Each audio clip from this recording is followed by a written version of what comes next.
All right, welcome to the Sacramento Asian Pacific Film Festival 2022. My name is Shaline Jane. I'm reporting live, and there's some amazing things going on today.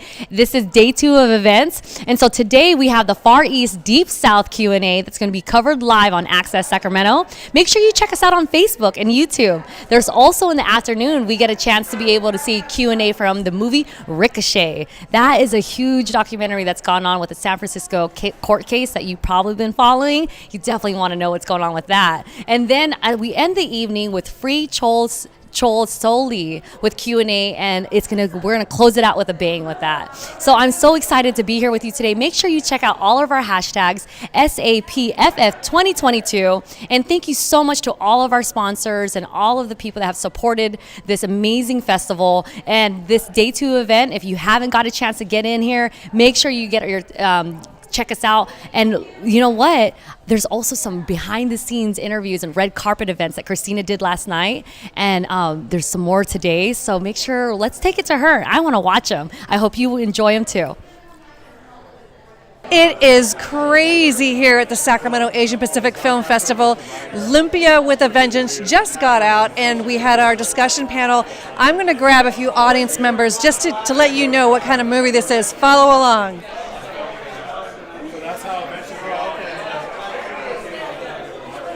Can I get your opinion on the movie? Okay, I am here with Al Casiato. Hi, what did you think about the film? It was great to see. I was born and raised in Daly City, Pacific area, and to see these guys, a group of artists that just banded together, came up with a great storyline, a plot, and made it happen. It's just great to see. What great humor? Go ahead. What was your favorite part? My favorite part, actually seeing old neighborhoods that I grew up in. I was not expecting that, so it caught me by surprise, yeah. So that's a benefit of independent film. It's really hyper-local, and sometimes you get to see stuff made in your own backyard. Who would you recommend this film to? Ooh.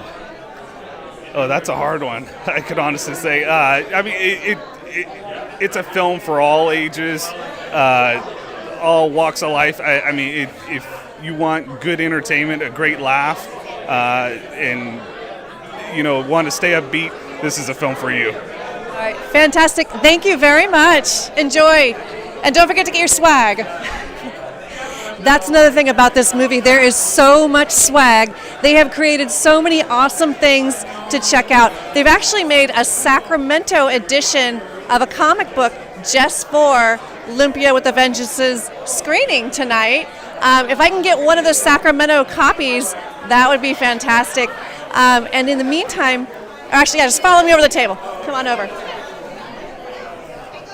Excuse me, can I just poke in for 1 second and grab this? Can I just use this for 1 second? Okay. This is the special edition Sacramento cover for Lumpia with a Vengeance comic book. Okay. This was drawn just for us in Sacramento for the Sacramento Asian Pacific Film Festival. And this is a very, very limited edition. You can only get it here tonight. We may leak some online later. I'll have to ask the producers about that. But that's a very special edition. They also have t-shirts, hats, all sorts of things here. Because as an independent film, you really have to merch and have other things available to keep things moving forward budget-wise. We are here on the red carpet experience, and it is wild. I'm going to grab another person and ask them about what they thought. Can I get a quick opinion from you? Great. Okay, I am here with Charmaine. Charmaine, what did you think about the movie?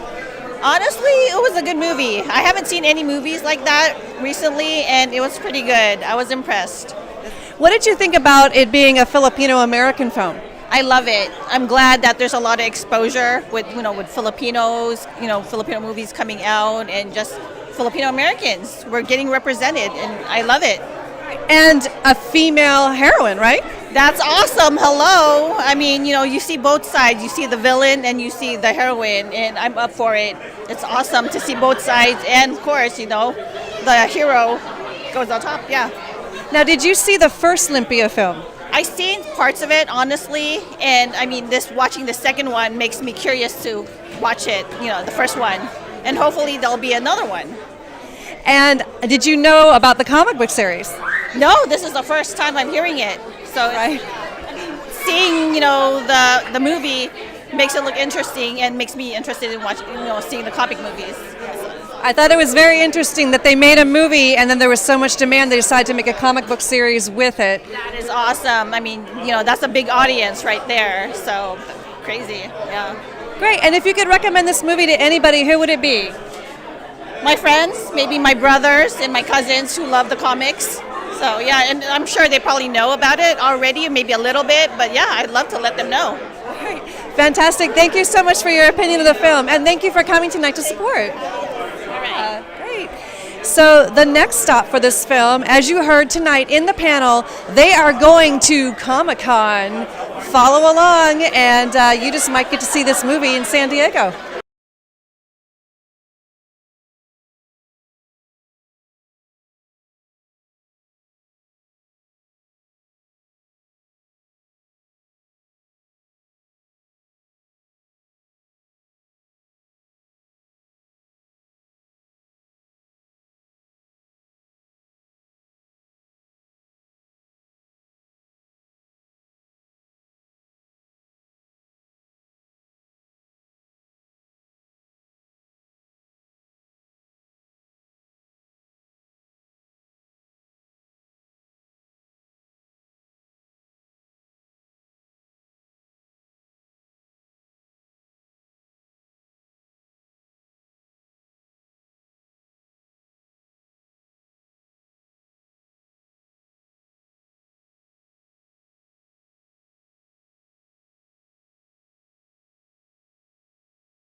that actually presents this event annually, and make sure you calendar May 2023 next year, because we're back on it again. Because we really gather together to be able to increase the visibility of Asian Americans in film, also Native Hawaiians, Pacific Islanders in film and new media. And we'll never forget the history and also the vitality of the oppression against non-white people and all of the lands past and present. So the film that we just watched was a huge, this Chinese family being able to take their journey as they trace back their heritage and their history all the way to the ancestry of Mississippi, down south, and then where they just learn how deep their roots are. So it was a wonderful film that we actually get behind the scenes with. So I'm really excited because it was an emotional journey going through that. I think I learned so much of things that I didn't know in our history that's so important for us and to remember. So I have the great pleasure, we're ready to be able to get a chance to get behind the scenes look into things. But before I do that, I want to cover a couple of things that we're doing with the film festival and what our mission is. Our mission is to celebrate and explore the diverse experiences and advancing the roles of Asian and Pacific Islanders in film and also the new media. We want to do a special thank you to, because we're covering certain things in our day-to-day. We're covering, our theme is dipping back in. And what we're dipping back into is Black and Asian solidarity. We're dipping back into culture and belonging. We're dipping back into food and family, and of course, justice and courage. So those are our themes throughout the film festival and how important those are. And they're kind of weaved into our films and the reason why we chose these films today. We also, I want to remind you, we do 4 feature films today. We also do 4 shorts with 2 Q&As. So you'll get a lot of behind the scenes with our movie coming up with, especially we have a special reception at the end of the day. So I really hope that you join us throughout the day. If you haven't got a chance to get all day passes, I think Sunday passes are $40 today. So share it on social media. If you're online with us, feel free to take pictures and take pictures outside, share it on your Facebook. Our social media for today is you want to hashtag SAPFF 2022. It'll be easy to find any videos and pictures that you post. We're also streaming live on Access Sacramento. They're doing it on the event page as well. So if you have friends and family that wasn't able to make it, they'll be able to chime in on the Q&A sections. The VIP, of course,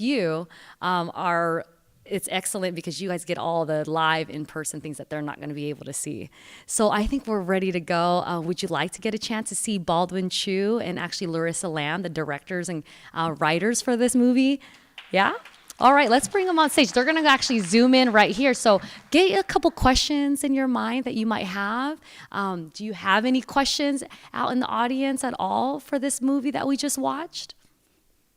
Yes, please. You can let me know, and then I'll put it through.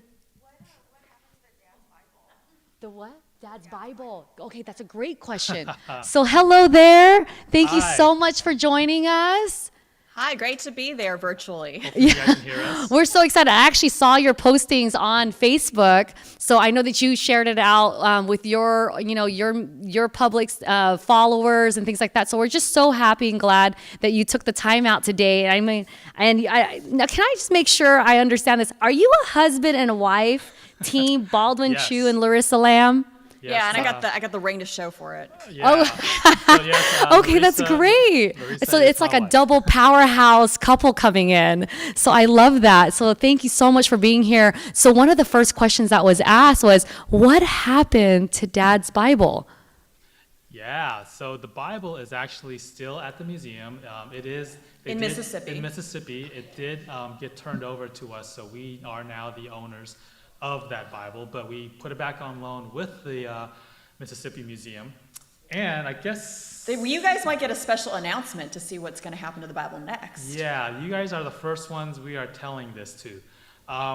We just got off a confirmation that that Bible will be making its way to the brand new Museum of the Bible in Washington, D.C. It's a high-tech, state-of-the-art museum next to the Smithsonian's. and it'll be there starting on August 6th for 6 months for A special exhibit. With that Bible. So when they heard Wow. about a 100-year-old Chinese Bible in Mississippi, they're like, hey, we might want it here. Thank you, And there'll be thank you so there'll be a much for screening. that. And there'll be a screening, too, of our film at the Museum of the Bible. To kick it all off. Yes, so if you know people in Washington, D.C., be on the lookout for news, and you can always go to our website, fareastdeepsouth.com, for updates and to sign up to get those news updates. Thank you so much, Larissa. Any other questions in the audience? Yes, Yen? Yeah, I'm interested in knowing that with the discovery now, is there plan on trying to find out if there are other Chinese groups in other parts of the country that similar to Mississippi? Yeah, thank you for the question, Yen. So Yen was asking that, is there, with the discovery of this great stories that you were able to cover, is there other stories around the nation that you're looking to cover at all, or to, maybe highlight and maybe do something like this and further expand on this biopic? Absolutely. In fact, thank you for that question, because you saw what happened with Baldwin and his father's side of the family in Far East Deep South. And only about a little less than 2 years ago, we discovered his mom's side of the family was also hiding some secrets. Your mom's, it would be your great-grandfather, was working on the railroad Transcontinental Railroad and ended up where? in Denver, Colorado, where So- we find some papers. So there was a whole history of his great-grandfather in Denver, Colorado, and a lot of people don't know that there used to be a Chinatown there, and there was actually a riot at one point, and there was a lot of anti-Asian sentiment that it ultimately drove a lot of the Chinese out of Denver. And so we are going to be taking a field trip to Denver, Colorado, and we joke our next film may be called Far East Rocky Mountains. But Probably not going to be probably the final name, but that may be the working title. Thank you so much for sharing that. We get some really good juicy stuff, being here. I love that. I have a couple questions for you. I wanted to know, so you're both singers as well. And I see only one, and then you're also a music executive, Larissa, and like singer, Chinese American talk show host. Like you have this amazing background. You worked with Randy Jackson, and yeah. So yeah, can you kind of share? Are you guys doing some more musical stuff too with film and movie, or is it just film, or where? Yeah, well, I worked in music for 20 years prior to going into film. And so, yes, I started when I was 2. I'll just, no. And so one of the next projects I'm also working on writing a script for is a movie musical, which is slightly ambitious, that will actually center around some of my own music. So that's something I'm definitely working on. And we're hoping to record some more music and songs as well. He's a rapper. So. I'm more of a rapper, so some people like to call us the Asian Jay-Z and Beyonce, but we started it first, so I think they copied us, so that's what I like to joke about. And actually, our more recent music video we did, if you guys want to look it up, it's called Asian Americans Make History. It's a 3-minute music video parody to Hamilton, and basically we try to cover as much Asian American history in 3 minutes as possible, but it's a fun one, so check it out, Asian Americans Make History. And I make her rap in the song. First time I ever rapped. Oh, that's great. I know you're dubbed as the singing CFO as well, Yes. too. So that's wonderful. I have another question. I want to know, you seem like great pioneers for our day and era, and you're kind of making history in our Asian American pathway. What inspired both of you to really step out and say, you know what, this is who we are, this is what we want to represent, and go into film and media and music, and when no one really in the Asian community wasn't out there as you guys are? What inspires you? What continues that passion for both of you? And maybe share, and maybe mentors or people that poured into you that pushed you along the way. I always joke that if I had been born white and if I had been born male, I probably wouldn't be in entertainment because I would have nothing to prove. So for me, I was the salmon swimming upstream because I didn't see people that looked like me doing music, doing entertainment in general, I decided, because I was crazy and, young, that I wanted to do something that no one else did before. And of course, that was a much harder path. But at the same time, to see that there's been progress that's been made. And, I've always just been one of those people, and I know Baldwin has been as well, that like we didn't want to just complain about the lack of representation. We didn't want to complain about the lack of content. We wanted to be the change. And I think that's a lot of what motivated to us to even make Far East Deep South, is we didn't learn this history in school. And so we didn't want the next generation to not learn this in school. And so that's why we made the film. I'll let him answer too. And certainly, I mean, we have a daughter now, and definitely what she said, similar for myself, where I just never saw anyone like me on screen or anywhere to represent. And I didn't want that same thing to happen from our daughter. And when we went into Mississippi and we, in addition to what we had experienced already in the music industry, to see that it actually affected us as not being represented historically in our classrooms, in addition to entertainment, I really felt like it was a disservice to not just our community, but to the entire country.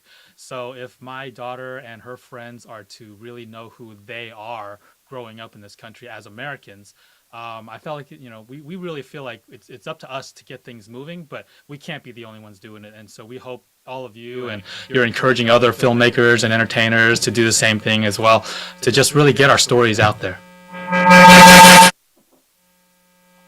Thank you so much. Yes. Question? Yeah. What advice would they give to young filmmakers who are looking for their identity and to build their body of work authentically? Yeah, the question was, what advice would you give to other filmmakers, upcoming filmmakers, and the youth, especially that are coming up in film, and what kind of advice would you share with them, and any tips or something that they could take away to put in their little toolbox to be more successful? Well, I definitely think that one, dare to tell stories that haven't been told before. There's a lot of people that want to imitate or copy what the latest trend is, but it's really important to tell the stories that no one else is going to tell, especially if you have a personal connection to it. And then secondly, what I always kind of tell younger people too that go in entertainment is that it's not just fun, because I think sometimes, especially for those from the Asian community, like, oh, I don't want to go to be a doctor. I'm not going to go, be a lawyer like my parents want me to. I'm or an going to engineer like me. Yeah, an engineer. And like, I'm going to do something easy. I'm going to go in entertainment. And it's not easy. And, you wouldn't say like, oh, I'm going to try it out. I'm going to try being a doctor or a teacher for a year or two and see if it works out. You would never say that, but a lot of people say that about entertainment. It takes commitment. I mean, I just mentioned, I've been in this industry for 20 years now. I made a commitment. And sometimes it takes 20 years to see change. And so to be committed to whatever craft you're doing, if that's where you feel like you're being called. She said it. I guess the only thing I would add is just to, as a producer, what I learned really as I studied more film and studied what other people were producing is that the audience really wants to see authenticity. And our community really needs to jump in there. If we're going to jump into entertainment, whether it be music or film, to really not only to really have a passion for it, not do it because they think they can do this or it might be fun to do that, but to really have a passion for it and understand that it's going to be a lot harder than just being an engineer. I mean, definitely being an engineer was a lot easier, but what we're doing now, it's a lot more difficult. Sometimes the rewards doesn't seem to be there, but if that young person can see and understand that the audience really wants to see what's real, they want to see what's authentic, and if they can portray that and they can keep on working on it and not give up after, like she said, a few years, and understand there's going to be a lot of commitment out there that's going to be needed, I think that's what they need. But I think in greater things is I think all of us, even if we're not pursuing entertainment, we need to support those young people. We need to say like, okay, we may not have been able to do it in our generation, but now you have an opportunity to do something that our generation has not been able to do yet. And we will fully support you, even if it's high risk, even if it's not a guaranteed job, even if you're going to have to work harder and you might be going paycheck to paycheck. We will support you. And I would also say that the entertainment industry isn't for everyone, and that's okay too. But certainly those who are seriously pursuing it need to make that commitment and understand that it is a lifelong pursuit. Wow, that was a great question. Yes, one more question. I'm interested in knowing if the father and the son relationship that Baldwin has with his dad, has it changed, after this journey? Yeah, great question. So the question was for Baldwin is that this journey that you took with your dad and your relationship, the father-son relationship, has that changed at all since the film came out? And especially with does people call and knock on your dad's door and say, "I saw you," and your son made a film about it, kind of thing, or and how has that changed your father-son relationship, good, bad, or maybe insights on what you've learned as a son? Yeah, that's a great question, and definitely our relationship has changed. In fact, keep him in your thoughts and prayers. He's actually in the hospital right now. But it was one time when he was actually in the hospital for something, and a nurse went up to him and said like, "Hey, you look familiar. I think I saw you on PBS." And so my dad had, he really enjoyed that moment. He was He like, became "Oh," a celebrity. he was like a celebrity. He was like, "Wow, you saw me on TV." Actually, he's going to be on PBS again in Sacramento Monday night at 10 p.m. on Channel 6. So yes, if KBIE. you liked our film and Tell you your want to friend- tell other people, they'll get an Yeah. opportunity to watch it tomorrow night at 10 p.m. But yes, definitely our relationship has changed. There was a lot of tension growing up. Obviously, I like rap music, and he still does not. So that hasn't changed. But I think after we went out to Mississippi, and you saw some of the tensions in the film, how my dad's feelings were mixed.